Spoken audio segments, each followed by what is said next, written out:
primer lugar, muy buenos días con cada uno de ustedes. Siempre compartir la palabra de Dios exige el ejercicio de que cada uno de nosotros primero cumpla con la palabra de Dios. Los seres humanos, Dios nos ha dado su palabra y tiene una gran misericordia para nosotros.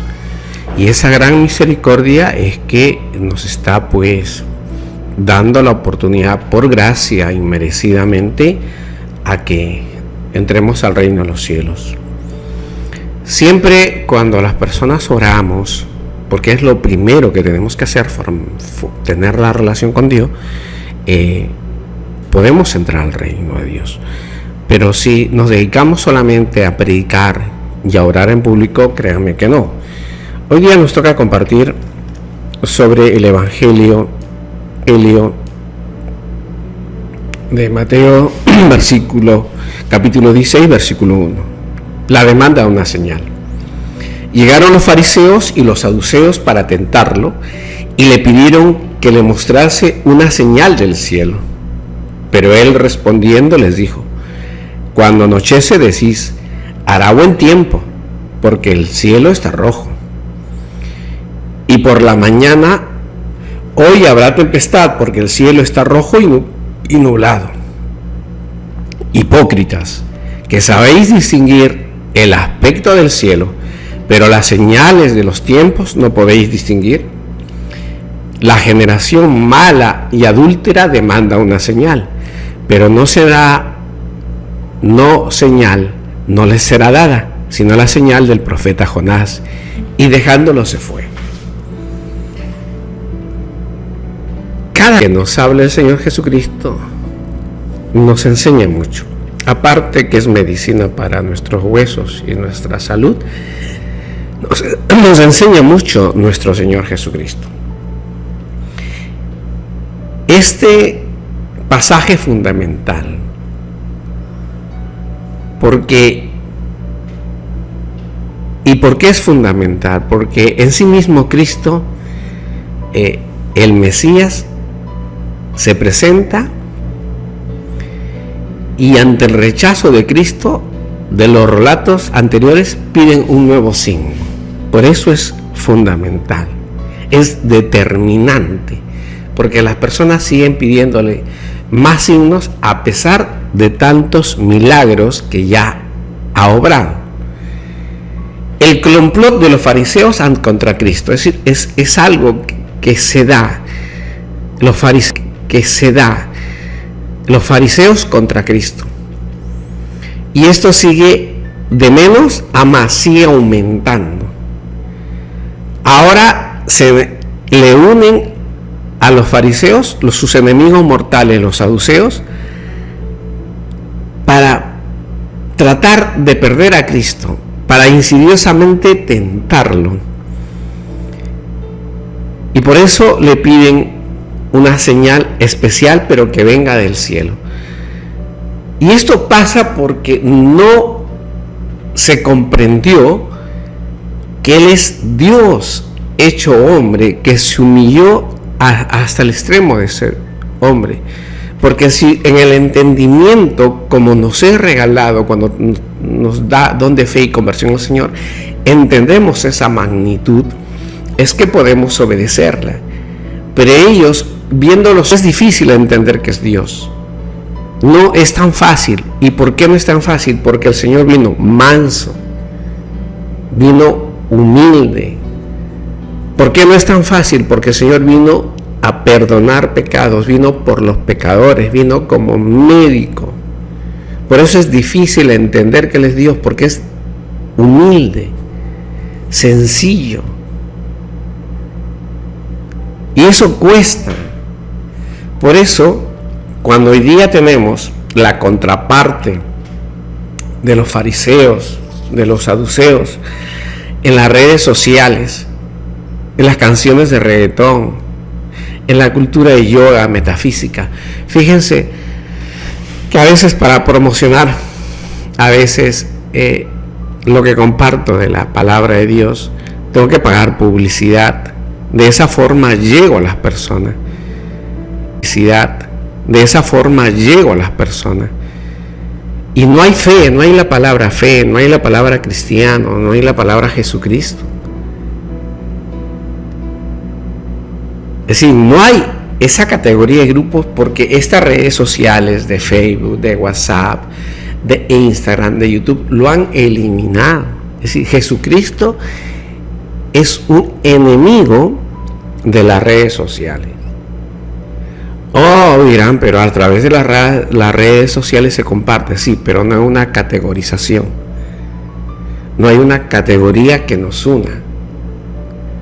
Para ellos la fe no existe.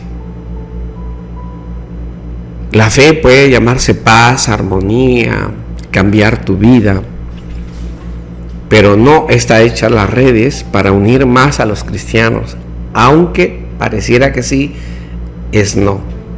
Prédica y ganar discípulos sigue siendo al igual que cuando Pablo predicó a los gentiles, casa por casa, puerta por puerta, persona por persona. No hay otra manera. Las redes sociales no están hechas para eso, y bajo las redes sociales no se puede lograr la conversión de las personas. Podremos escuchar prédicas, podemos escuchar canciones, pero no vamos a lograr muchas cosas que sí se logra cuando se conversa y se predica el evangelio de manera personal. Ahora, si ya tenemos claro eso, estos saduceos y fariseos admiten los prodigios que hace Jesucristo, pero no se los atribuyen que vienen de Dios Padre, sino que se los atribuyen al poder que viene de Dios Padre, sino que se los atribuyen al poder de Belcebú. Por eso le están diciendo que Jesucristo es un endemoniado que está curando al pueblo judío, que Jesucristo está actuando bajo el poder del demonio y por lo tanto esta persona debe morir. Con esta insidia buscan comprometerle para que fracase en este tipo de hacer prodigios. No llegan con la pretensión de cierto grupo de gente que le pedían a Juan la multiplicación de los panes, sino de exigir a Cristo que Él haga una señal para considerarlo como tal. Y en la Escritura dice que jamás tentaremos al Señor nuestro Dios. Esta creencia, ojo, no estamos hablando de profecías. Otra cosa es la creencia, otra cosa es lo que las personas asumen por criterio personal en Israel. Que el Mesías, cuando llegase a Israel, haría prodigios sorprendentes. Un poco más como Moisés u otro Moisés. Que haría lluvia de maná, que cambiaría las aguas en sangre, que conocería cualquier cosa por su olfato, en fin. En este ambiente de convencionalismo le piden astutamente una señal del cielo. No están ya contentos ni satisfechos con el alcance que hizo al curar al hombre de las manos, a los ciegos dar vista. No, ellos querían una señal del cielo. Cristo es sabio porque Él es el dueño de toda inteligencia. Fíjense que a mi manera de ver y analizar el pensamiento humano, ¿cómo vienen las ideas? ¿Cómo nace el pensamiento? Si es que no viene del cielo. Porque por nosotros mismos no podemos pensar. Esta elaboración, dice, es un regalo del cielo. Tener esta parte del alma, la parte espiritual, la parte de elaborar, la parte de conversar, la parte de que con un sonido emitido la otra persona me puede entender, son regalos del cielo. Pero las personas no sé cómo lo pueden entender. Por eso, esta parte es fundamental. La respuesta de Cristo no es una capitulación a un capricho insidioso de las personas. Es decir, este grupo de personas dice: ¿quiere que creamos que tú eres Cristo? Demuéstranos pues, para poder creerte y obedecerte. Y hoy día es por gracia. No puede ningún hombre en esta tierra jactarse de que buscó y encontró a Dios. Ni siquiera nuestro padre Abraham puede tener esa osadía de jactarse, decir yo busqué y encontré a Dios. Es una osadía que no es bíblica, que no está en la literatura bíblica. Dios buscó y lo llamó a Abraham. Esa es otra cosa, como respondió él. Por eso estos hombres, de acuerdo, no van a ser atendidos según su capricho. ¿De acuerdo? Por eso le va a responder, ok, le dice, esta es la experiencia cotidiana meteorológica que ustedes saben detectar las señales del medio ambiente, el color, las señales del medio ambiente, el color del cielo. Y también en sus libros que tienen el Talmud está lleno de normas para indicar a los labradores palestinos las señales climatológicas. ¿De acuerdo? Ellos tenían o sabían mucho de la meteorología y eso pues lo habían plasmado en el Talmud, de tal manera que cuando se dedicaban a las labores de labranza, los palestinos, los israelitas, los judíos sabían qué hacer. Y Jesús les dice justamente que saben ellos distinguir el amanecer, el anochecer, el tiempo. Y con esta manera tan sabia y tan sencilla, destruye sus argumentos de una forma simple, como para que cualquier persona pueda entenderlo. Que saben distinguir el aspecto del cielo, es decir, en cuanto al clima, en cuanto a la corriente, en cuanto al aire, en cuanto al sol, en cuanto a la lluvia, en cuanto a las nubes. Son unos meteorólogos, pero no pueden discernir los tiempos mesiánicos, que era la parte trascendental porque son el pueblo de Dios. No pueden distinguir los tiempos mesiánicos. Ellos que son tan versados en las escrituras, ojo, que yo siempre reitero y repito que no podemos alcanzar el nivel que tienen los judíos. Por más que me digan yo soy no sé, el teólogo más grande, llevo las cosas de Dios 40 o 50 años. No. Repito, porque era un pueblo de Dios, donde todos conversaban de Dios. Acá puede haber un teólogo muy grande, pero ese teólogo sale muy grande. Ejemplo, se va a la bomba de gasolina y le apuesto que nadie le va a hablar de Dios. O sale a una sociedad universitaria donde no está permitido hablar de Dios y se va a encontrar con otra realidad y posiblemente no esté tan preparado como se esperaba. Porque recuerden, cuando deciden retirar a la educación religiosa de los colegios, se pierde en este discurso de la película llamada En la defensa del mono, donde lo destruyen al pastor evangélico, un muchacho simple, con la teoría de Charles Darwin, donde las preguntas que le hacen, pues no estaba preparado bien el pastor. Por eso fue quitado el sistema religioso, educativo, que estaba en los colegios, obligatorio a nivel mundial. Y vamos perdiendo las batallas justamente porque, como dice la palabra de Dios, este pueblo hierra por ignorancia. Porque a veces queremos solamente leer la palabra de Dios, pero no queremos orar. Porque no creemos en la relación personal con Dios. Porque la relación personal con Dios hay que cultivarla. Hay que estar 1 hora en la mañana, 1 hora al mediodía, 1 hora en la noche. ¿Por qué Daniel fue llevado a un castigo tan grande? Porque lo encontraron orando. Por la oración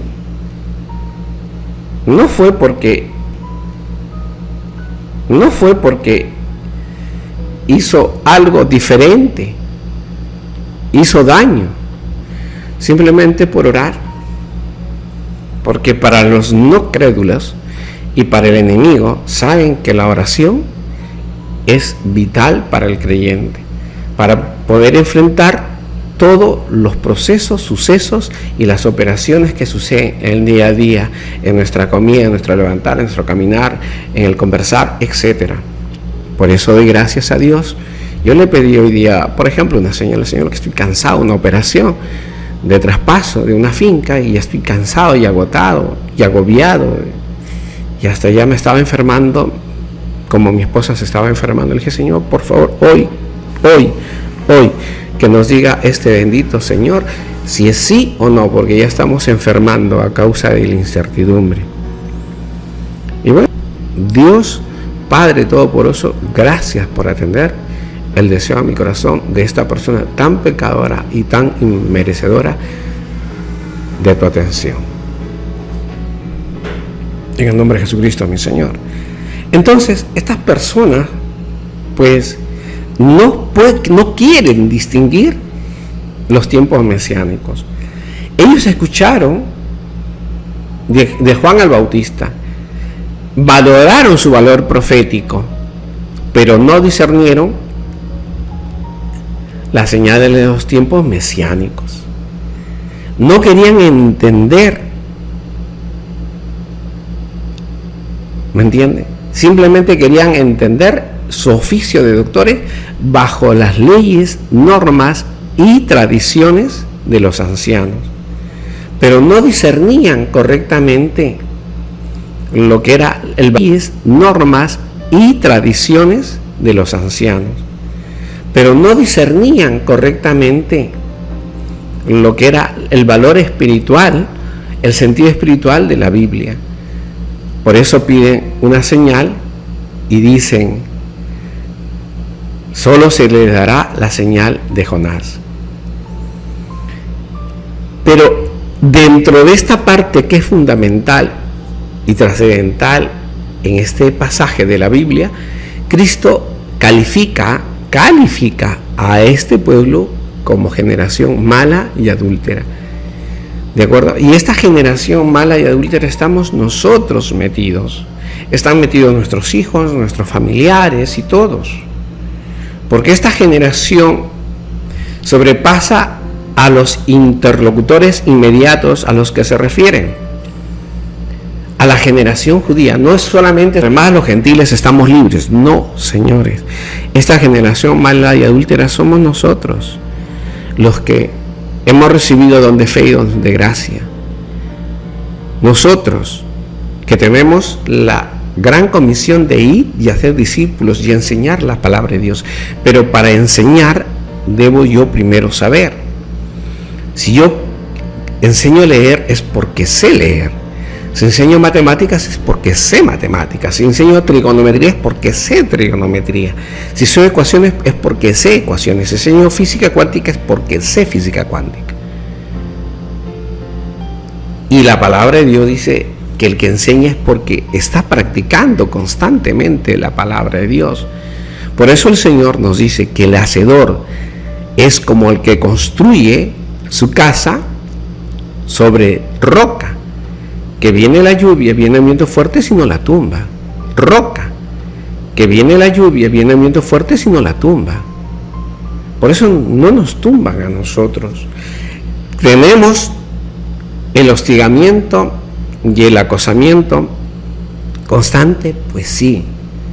De cientos de personas, sí. De miles de personas, sí. De los enemigos que no son de carne y sangre.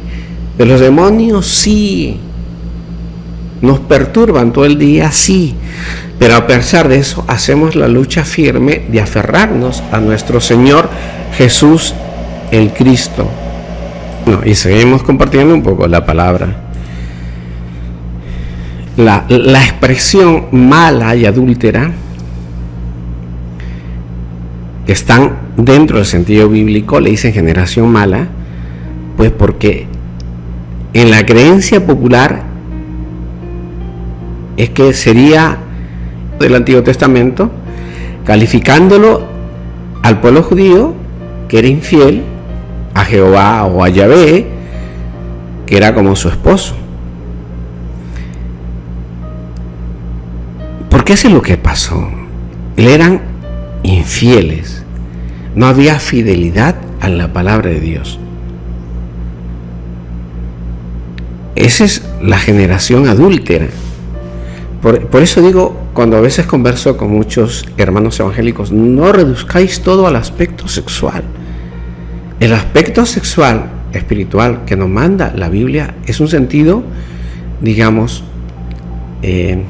comparativo a que tú estás casado con tu esposa y tu esposa te engaña, te traiciona con otro hombre, o viceversa, ¿no? El hombre a la esposa. Y entonces esta generación adúltera es cuando nosotros pues somos infieles a Dios. ¿Y cuándo somos infieles a Dios? Cuando buscamos otras alternativas de la Biblia. Cuando dejamos la Biblia a un lado y buscamos otras alternativas, como se sigue haciendo en muchas organizaciones denominales. Dios juzgará. Y tenga misericordia, Señor, de que ahora los que estamos vivos en esta época nos corrija a todos. Porque la verdad que muchas denominaciones eclesiales están equivocadas. Algunos con echar culpa a la Iglesia Católica, a muchos sectores evangélicos, que los católicos, a la Virgen María, pues no. Yo he sido católico y no vengo con un culto a la Virgen María o a un santo. Hay errores, sí, han torcido el evangelio, sí, pero el evangélico, repito, fuerza la palabra de fuerza a su entender la palabra de Dios. ¿Ganamos algo criticándonos? No, ganamos si es que nos esforzamos con el entendimiento en conjunto y en grupo en edificarnos, ahí ganamos. Pero enfrentándonos los unos a los otros, eso es lo que quiere el demonio, porque la iglesia de Dios no está dividida. Y quien la divide no es de Dios, créanme, que está trabajando para el enemigo.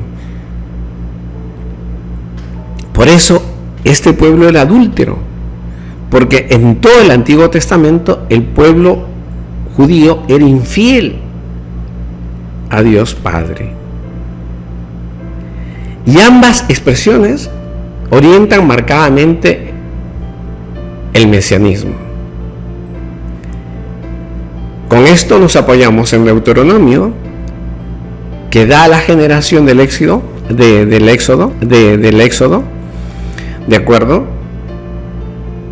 Y en este pueblo se esperaba un cambio al ser rescatados por Dios, pero luego sale rechazando a Dios. Eso es lo que pasó.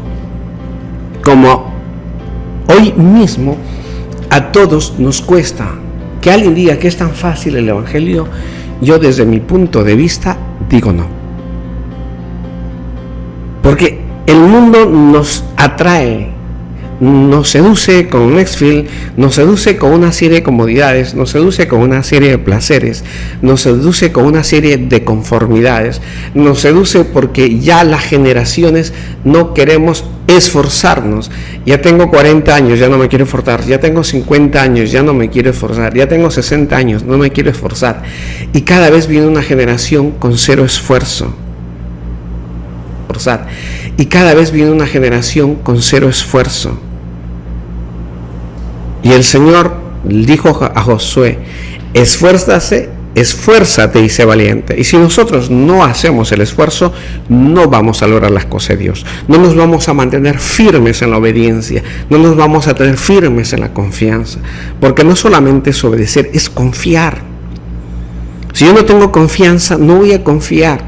Si yo no le tengo confianza a un médico, no lo voy a visitar. Si yo no le tengo confianza a un hermano, no le voy a contar nada de mí.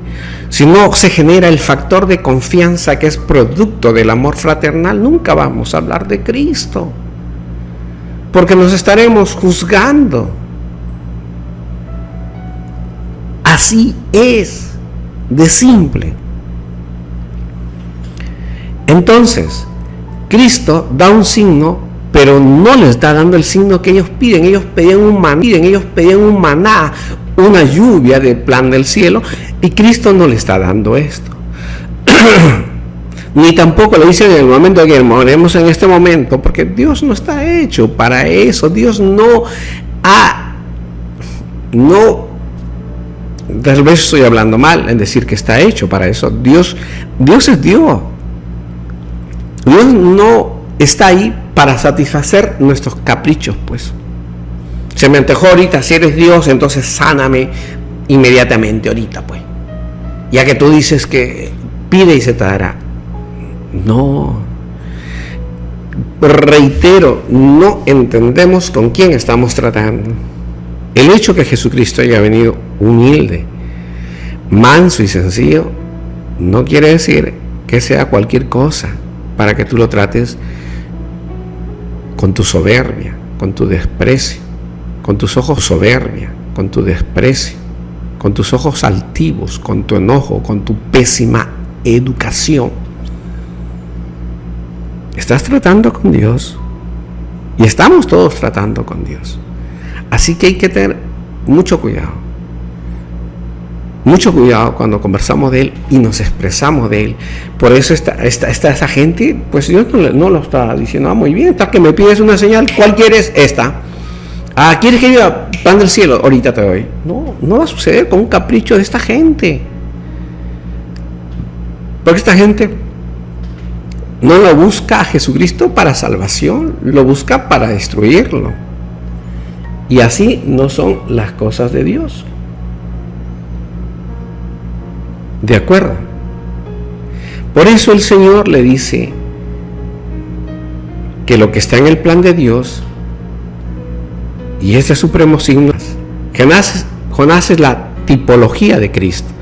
Los 3 días de Cristo estuvo en el sepulcro esperando la resurrección. El gran milagro más sorprendente que los espectaculares e infantiles prodigios rabínicos que esperaban para acreditar al Mesías. Ya lo tienen, querían una señal, ahí está la resurrección de Cristo. ¿Qué más podemos pedir? ¿Podrían pensar acaso que Cristo solo respondió que no se darían cuenta que la señal de Jonás es la fuente más clara de lo que pidieron? Pero no lo pudieron entender por su incredulidad. Digámoslo académicamente,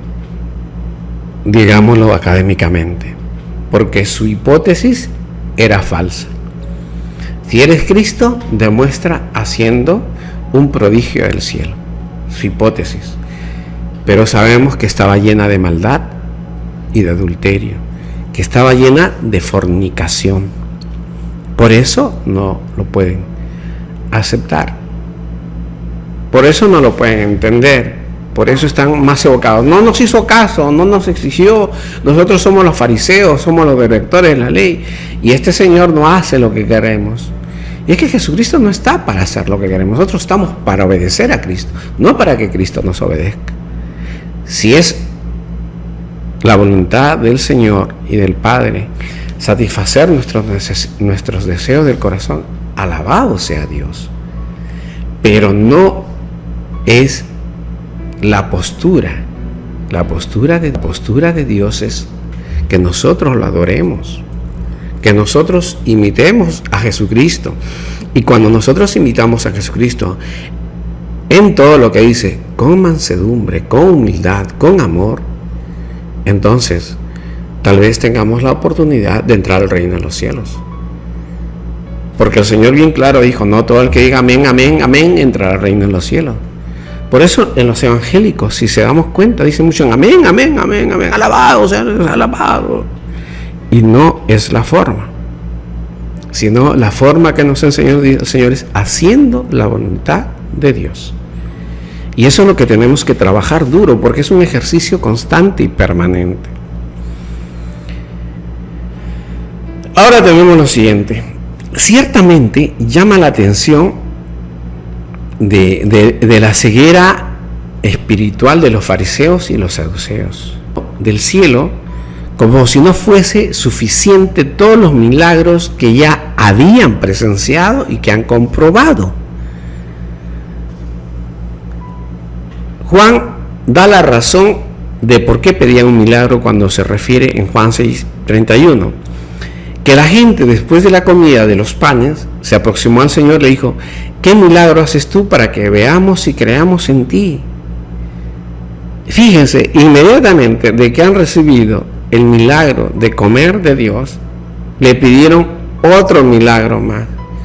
¿Qué debemos hacer ahora que ya nos diste comidita? Porque ellos tal vez no pensaron que había obrado un milagro. Imagínate que estás ahí en un tumulto de gente y Jesucristo no hizo sonar los cielos, no relampagueó, no sonaron trompetas, no sonaron bocinas, no pusieron música a todo volumen, no siguió un coro de grupo de volumen, no siguió un coro de grupo de adoración que decía cosas grandes de Dios, no aparecieron ángeles, no hubo nada. Simplemente la gente que se sentó veía que los discípulos de Jesús venían con sus canastas de peces y pan y daban de comer. Y tal vez en muchas mentalidades de esa gente pensaron que tenían una provisión enorme, que había una fábrica que tenía miles de panes y miles de pescados y había muchos cocineros detrás de ellos. Por eso se acercaron a ellos y le dijeron: gracias, Señor, por la comida, pero ahora ¿qué hacemos para creerte? ¿Qué debemos ver? Porque ni siquiera entendieron que eso era un milagro. Su mente no podía procesar eso.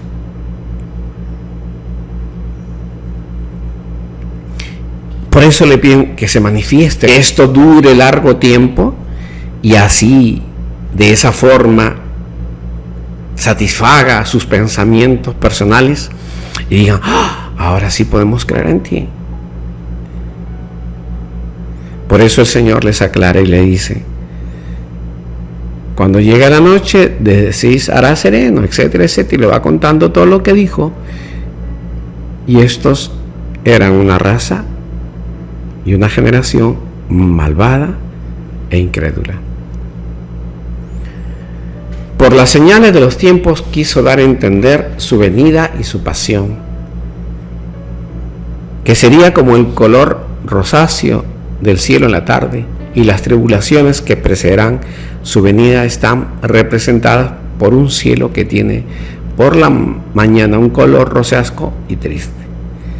Vamos a tener que pasar más aflicciones, más tribulaciones, más aflicciones, más tribulaciones, sí. ¿Tenemos que estar preparados? Sí. ¿Tenemos que esforzarnos más en convivir con el Señor? Sí. ¿Tenemos que dejar de pecar? Sí. ¿Tenemos que andar en santidad? Sí. ¿Tenemos que andar en vigilia? Sí. ¿Tenemos que andar en ayuno? Sí. Pero sobre todo conservar 3 cosas. Una oración. En la mañana, en la tarde, en la noche. Mínimo 1 hora. La lectura y meditación de la palabra de Dios en la mañana y en la noche. Y lo tercero, poner en práctica toda la palabra de Dios. Es como si fuera todo un proceso.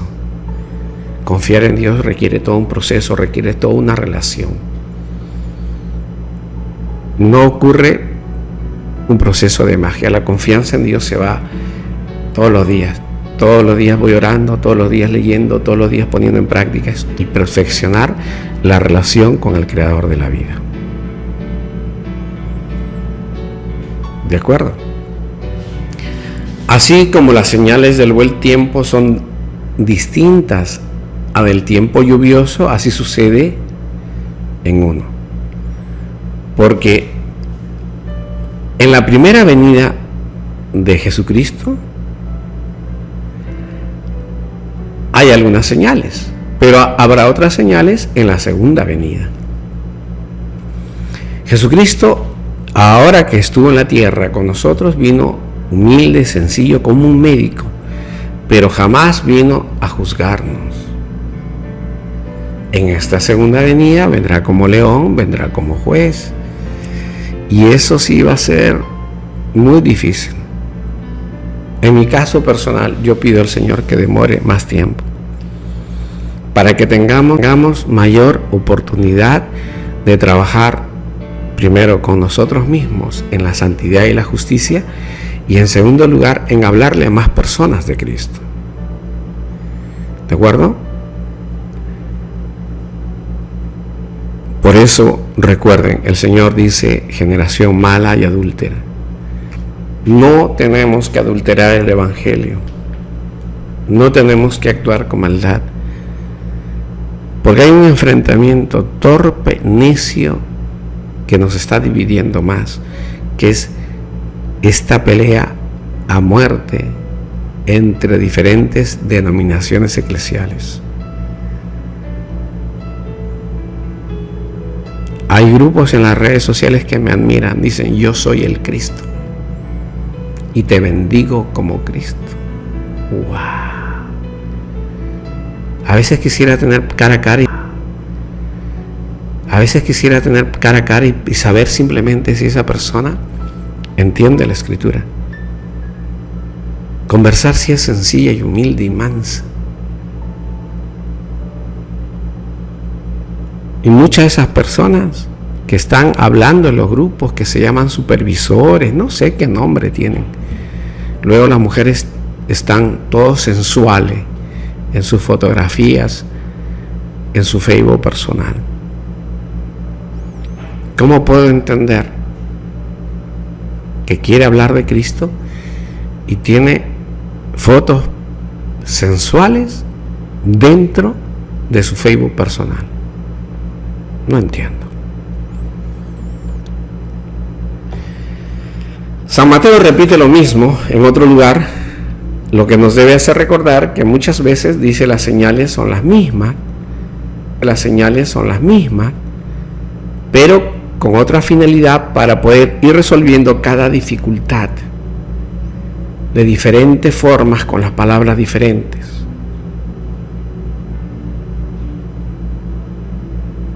Cuando habla de generación mala y adúltera, esto es debido a la generación incrédula, que tiene entendimiento, sí, carnal, natural, pero no el entendimiento espiritual. Y el Señor, cuando no quiere dar a esta generación tantas señales, la señal celestial que pedían es diferente a la que Él quiere darnos. Y nos da una señal a esta generación que lo busca, es decir, a los apóstoles, el Espíritu Santo. Esa es otra señal, porque los apóstoles lo vieron subir al cielo, y a ellos también les envió el Espíritu Santo, que es Dios viviendo con ellos. Ahora me pregunto, que venía que los fariseos, que habían oído por segunda vez las palabras y preguntaban y dijeron: ¿qué es lo que tú dices? Cuando ellos preguntaban, los fariseos y los saduceos, no era con el deseo de que ellos se instruyesen, que ellos crecieran en las cosas de Dios, ¿me entiende? Sino era con la mala intención de acusarlo. Por eso el Señor dice: los dejó y se fue. Bueno, que esta generación mala de judíos